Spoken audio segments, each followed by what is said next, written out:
साथियों, सभी साथियों को मेरा नमस्कार। साथियों, आज गुरु पूर्णिमा है और गुरु पूर्णिमा का जो दिन है इसका आज हमारे समाज में एक अलग महत्व है। अगर मैं गुरु पूर्णिमा के अर्थ की बात करूं, गुरु पूर्णिमा का अर्थ है ज्ञान के स्रोत का सम्मान करना और उनके उत्सव को मनाना। यानी कि आज के दिन जो ज्ञान के स्रोत होते हैं, जिनको हम गुरु बोलते हैं, उनके सम्मान में ये दिन मनाया जाता है। महर्षि व्यास जो महान गुरु हुए, जिन्होंने वेदों का संकलन करा, जिन्होंने महाभारत की रचना करी, आज उनके जन्मदिन के उपलक्ष्य में गुरु पूर्णिमा का दिन भारत सहित नेपाल और भूटान जैसे देशों में गुरुओं के सम्मान के लिए मनाया जाता है। साथियों, अगर मैं गुरु की बात करता हूं तो मेरे अनुसार, जैसी मेरी समझ है, जैसा मैंने पढ़ा है, 5 तरीके के गुरु होते हैं। उनमें से जो सबसे प्रथम स्थान है वह गुरु माँ के रूप में, जो हमें जन्म देती है। इसके बाद दूसरा स्थान धरती माँ के रूप में, जिसकी गोद में हम पलते हैं और बढ़ते हैं। तीसरे गुरु के रूप में मैं पिता को मानता हूँ, जिनकी उंगली पकड़कर हमने जो है चलना सीखा है।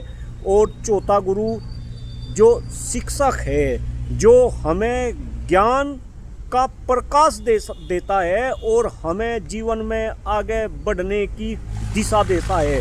चौथे गुरु के रूप में शिक्षक। 5वें गुरु के रूप में मैं आध्यात्मिक गुरु की बात करता हूँ, जिनकी कृपा से जीवन में प्रकाश आता है। तो इसमें कोई शक नहीं कि सबसे पहला गुरु और सबसे महत्वपूर्ण गुरु हमारे माँ, और इसके बाद पिता और धरती माँ। और अगर मैं यहाँ पे चौथे गुरु की बात करूँ, चूँकि मैं खुद चौथे टाइप का गुरु हूँ, भाई चौथे टाइप के गुरु का इस देश में सम्मान बढ़े। इस देश में चौथे टाइप का गुरु सामाजिक, राजनीतिक और आर्थिक रूप से सशक्त बने। शायद उसी के लिए डॉक्टर कुलदीप मलिक जो है संघर्षरत है, प्रयासरत है। और आपकी जानकारी के लिए बता दूं कि धीरे धीरे देश के अंदर इस चौथे टाइप के गुरु के जो हालात है वो खस्ता होते चले जा रहे हैं। जिस तरीके का सामाजिक रूप से सम्मान चौथे टाइप के गुरु को समाज में मिलना चाहिए, या मैं कहूँ पूर्व में जैसा सम्मान है, शायद वो सम्मान आज नहीं।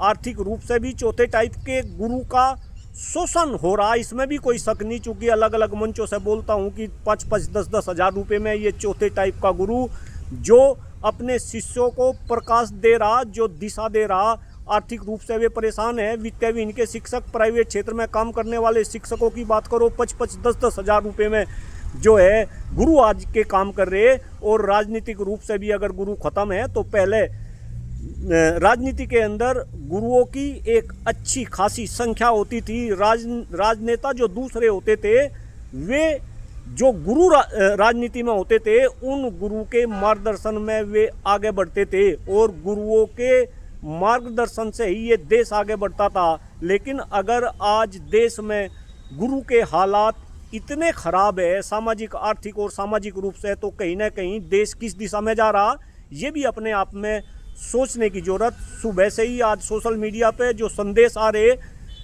गुरु पूर्णिमा के उपलक्ष्य में जो बधाई मिल रही, जो शिष्य भी जो है मैसेज भेज रहे, भाई उनको भी मैं हार्दिक उनका आभार व्यक्त करता हूँ। सभी शिष्यों को मैं अपना आशीर्वाद, अपना आशीष देता हूँ और सभी से निवेदन करता हूँ कि आओ हम सब मिल के गुरु पूर्णिमा के इस पावन दिवस पर ये संकल्प ले कि देश में गुरु का मान सम्मान बढ़े, देश में गुरु सामाजिक, राजनीतिक और आर्थिक रूप से सशक्त बने। इसी आशा के साथ आप सभी को गुरु पूर्णिमा की हार्दिक शुभकामनाएं, बधाई।